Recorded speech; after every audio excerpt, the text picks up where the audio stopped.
How to cancel Netflix subscription. Hey everyone, welcome to our channel. Today we're going to learn how we can cancel our Netflix account subscription. So if you've been paying for the Netflix service and then you'd like to cancel it, well, it's rather quite simple for us to do so.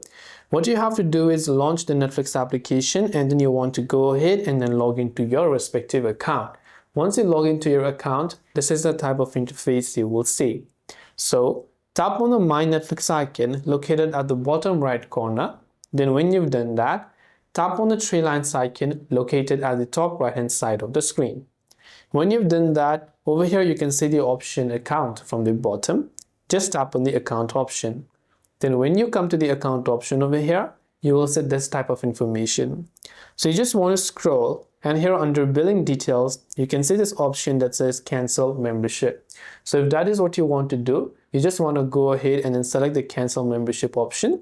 It will ask you for a confirmation, and once you've confirmed it, your Netflix membership will be successfully cancelled.